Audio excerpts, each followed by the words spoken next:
तो सभी प्यारे बच्चों को मेरा प्यार भरा नमस्कार। तो बच्चों, प्रश्नावली 5.3 का प्रश्न नंबर 9 हम हल करेंगे। देखिए, तो हमें क्वेश्चन दिया हुआ है कि यदि किसी एपी यानी समांतर श्रेणी के प्रथम यानी पहले 7 पदों का जो योगफल है बच्चों, वो हमें 49 दिया हुआ है, और इसी श्रेणी के प्रथम 17 पदों का जो योगफल है वो 289 है। ठीक है नहीं? तो हमें इसके प्रथम n पदों का योगफल ज्ञात करना है। ठीक है, तो जो बच्चों समांतर श्रेणी है वहाँ पर हम मान लेते हैं, माना AP में, तो हम बच्चों समांतर श्रेणी में मान लेते हैं कि जो प्रथम पद है इसका, तो प्रथम पद उसे हम मान लेते हैं बच्चों A। ठीक है, और जो सर्वांतर है उसे हम मान लेते हैं कितना, D। ठीक है नहीं? तो सर्वांतर हम यहाँ पर बच्चों मान लेते हैं D।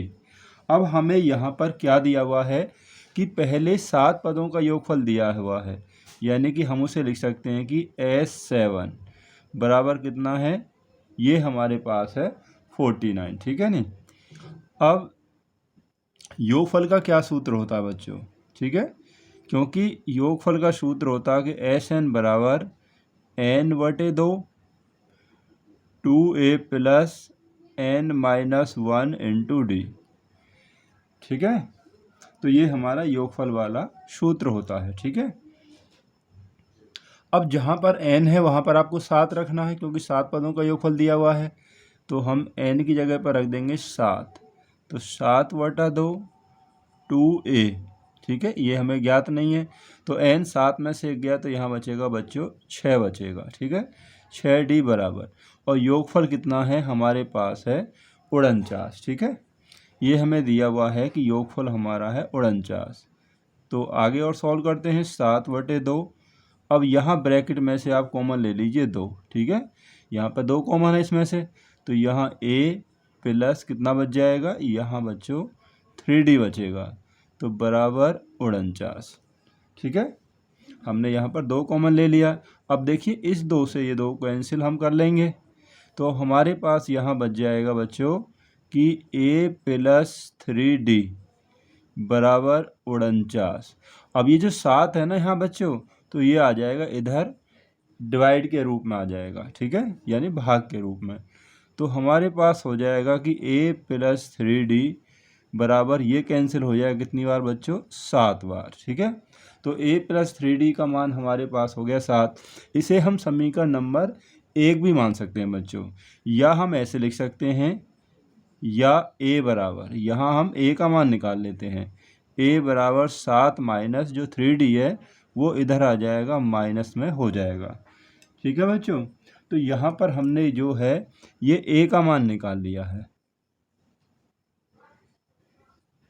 तो ये हमारे पास यहाँ पर a का मान हो गया है। ठीक है, अब इसके बाद हमें सेकंड उसमें क्या दिया हुआ है बच्चों, हमें दिया हुआ है कि इसी AP के देखिए, और प्रथम 17 पदों का योगफल 289 है। ठीक है, पहले 7 पदों का तो योगफल हमें 49 दिया हुआ था, और बाकी के जो पहले जो 17 पद हैं, प्रथम 17 पद का जो योगफल है वो हमें दिया है 289। ठीक है, तो हम वही सूत्र लगा देंगे अभी योगफल का जो हमने अभी लगाया था कि n/2, तो n का मान हमारे पास 17 हो गया, 17/2 2a प्लस n-1 D होता है ना, तो 17 है तो यहाँ पे आ जाएगा बच्चों 16D बराबर हो गया 289।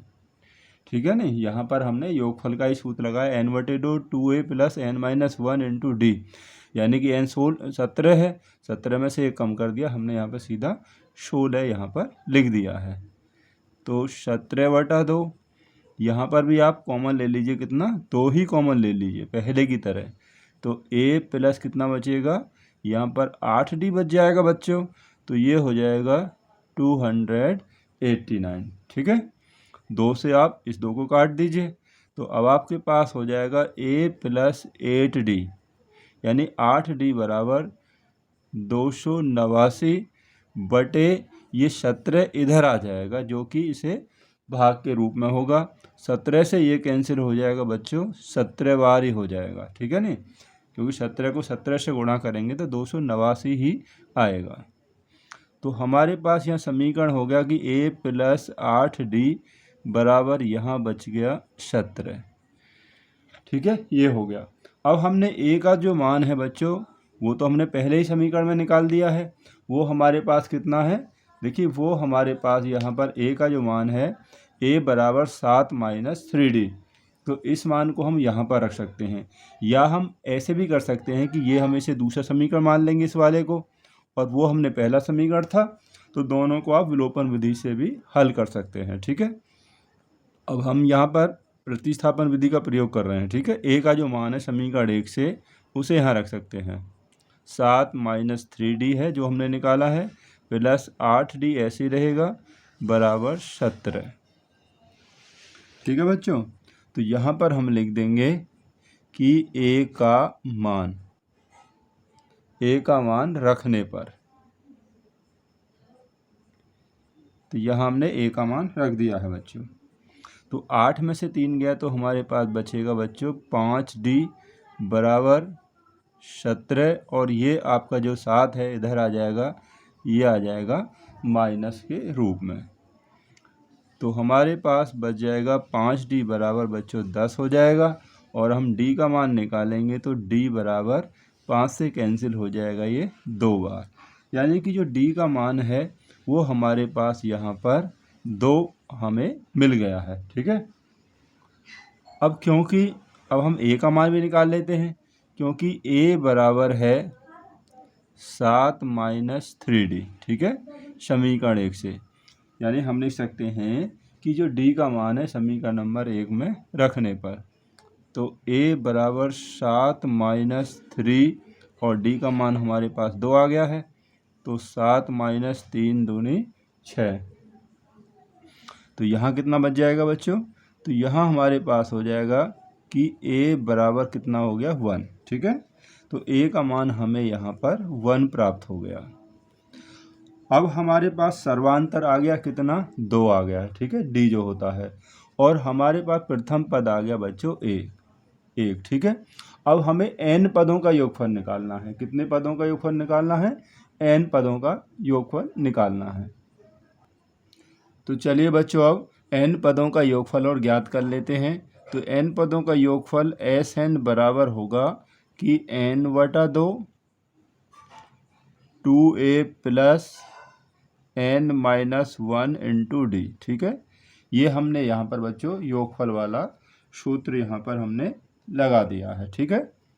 तो Sn, तो हमारा जो पदों की संख्या है वो भी तो बच्चों n ही है, तो n के स्थान पर तो n ही रहेगा, ठीक है। 2a, अब a का मान हमारे पास कितना आ गया है, 1 आ गया है जो हमने निकाला है, ठीक है, और n - 1 × d, d का मान यानी सर्वांतर हमारे पास आया है 2, ठीक है, वो हमने 2 रख लिया, और a का मान हमारे पास 1 आ गया है, ठीक है। तो n/2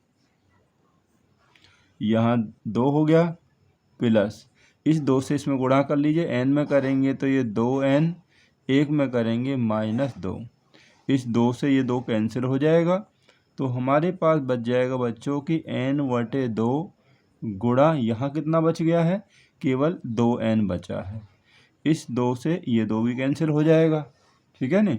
तो अब हमारे पास यहाँ आ गया कि n/n, तो n/n कितना हो जाए बच्चों, वो होता है n², ठीक है। तो हमारे जो n पदों का जो योगफल है यहाँ पर कितना आ गया है बच्चों, वो आ गया है कितना, n², ठीक है। तो ये काफ़ी अच्छा प्रश्न है बच्चों, जो कि बोर्ड एग्जाम्स में ऐसे ही क्वेश्चन अक्सर पूछ लिए जाते हैं। तो बच्चों इस प्रश्न की तैयारी आप बहुत ही अच्छी प्रकार से ज़रूर कर लेना, और ऐसा कोई भी क्वेश्चन आता है तो वो आपसे छूटना नहीं चाहिए। तो बच्चों 10वां प्रश्न और देखते हैं। तो यहाँ 10वें प्रश्न में हमें क्या दिया हुआ है, दर्शाइए कि, यानी कि सिद्ध कीजिए कि a1 a2 और डॉट डॉट यहाँ दिया हुआ है an तक, ठीक है। ये जो यहाँ पर पद दिए हुए हैं इन सभी से क्या होता है कि एक समांतर श्रेणी बनती है, ये हमें बताना है। ठीक है, यदि ए एन जो है नीचे दिए अनुसार परिभाषित है, यानी ए एन का मतलब है इसका जो एनवां पद है वो इस प्रकार से परिभाषित है। ये फर्स्ट भाग है और ये सेकंड भाग है। इसके बाद हमें क्या और बताना है, इस एपी के 15 पदों का योगफल हमें ज्ञात भी करना है। ठीक है ना, पहली के लिए भी और दूसरे के लिए भी। ठीक है नहीं। अब बच्चों देखिए यहाँ पर एनवां जो पद है वो 3 + 4n दिया हुआ है। ठीक है नहीं, तो हम n बराबर यहाँ पर 1 रख देंगे। ठीक है, n बराबर यदि हम बच्चों 1 रखेंगे तो हमें इसका पहला पद प्राप्त हो जाएगा। ठीक है नहीं, तो देखिए ये आपका ए पी यहाँ पर दिया ए एन, तो n की जगह 1 रख दीजिए। तो ठीक है, तो यहाँ हो जाएगा 3 + 4, n की जगह पर 1 हो गया, तो हमारे पास आ जाएगा 3 + 4 = 4, यानी कितना हो जाएगा बच्चों, ये 7 हो जाएगा। ठीक है, तो A1 का मतलब हो गया पहला पद। ठीक है, अब सेकंड उसमें आ जाइए। ठीक है, समझते रहना। अब n बराबर हम क्या करेंगे, 2 रखेंगे। n बराबर क्या रखेंगे हम, n बराबर 2 रखेंगे। ठीक है, तो हमारे पास यहाँ दिया हुआ देखिए n की जगह हमने 2 रख दिया, तो A2 का मतलब है आप जानते हैं दूसरा पद। ठीक है, तो 3 प्लस यहाँ प्लस है देखिए, और 4n का मान 2 रख दीजिए, तो ये कितना आ जाएगा, 3 + 4 दूनी 8, तो ये हो जाएगा 11। यानी कि इसका जो दूसरा पद आ गया है A2 जो है वो आपका 11 हो गया है। ठीक है नहीं, और रख दीजिए। ठीक है, तीसरे उसमें, तो अब हम n बराबर यहाँ पर 3 रख देते हैं बच्चों। ठीक है, हम n का मान रख दें, पहले 1 रखा है, फिर हमने 2 रखा है, अब हम 3 रख देते हैं। ठीक है नहीं, तो n की जगह 3 आ गया, बराबर यहीं पर रखेंगे 3 + 4n है ना, तो 3 + 4n की जगह पर 3 रख दिया, तो ये हो गया 3 + 4 = 12, 12 और 3 कितना हो गया, 15। ठीक है, अब हमारे पास जो इसके पद आ गए, तो अब पद हमारे पास कौन कौन से आ गए, जो पहला जब हमने 1 रखा था तो हमारे पास आया था बच्चों 7, 2 रखा था तो हमारे पास आया था 11, और हमने जब 3 रखा है तो वो आ गया है 15। इस तरीक़ा से हम आगे पद और निकाल लेंगे। अब हमें ये बताना था कि ये जो इस तरीक़ा से आया है वो समांतर श्रेणी है या नहीं है, तो उसके लिए हम इसके जो सर्वांतर है वो निकाल लेते हैं। अगर हम D1 निकालेंगे तो दूसरे पद में से पहला पद माइनस कर दीजिए, तो 11 दूसरा पद है यहाँ पर, 7 माइनस करेंगे तो आ गया कितना, 4 आ गया। अब हम D2 और देख लेते हैं बच्चों, तो D2 यानी कि दूसरा पद यानी कि सर्वांतर जो है, तो हम पहले तो दूसरे में से पहला माइनस किया है, अब हम तीसरे में से दूसरे वाले पद को माइनस कर लेते हैं, तो यानी कि 15 में से ये 11 माइनस हो गया तो कितना आ गया, 4 आ गया। ये कितना आ गया बच्चों, यहाँ पर 4 आ गया। अब हमने यहाँ पर क्या देखा बच्चों कि जो D1 का मान है, सर्वांतर D1 जो आया है वो D1 जो बराबर आया है बच्चों D2 के आया है, और दोनों का मान ही 4 है। ठीक है, जब सर्वांतर समान होता है तो क्या होता है कि वो एक AP है। ठीक है नहीं, यानी कि जो हमारी जो समांतर श्रेणी होती है ना, उसमें जो सर्वांतर आता है जिसको हम कॉमन डिफरेंस बोलते हैं, वो सभी पदों के बीच में समान होता है। यहाँ भी बराबर आ गया है, अतः यह एक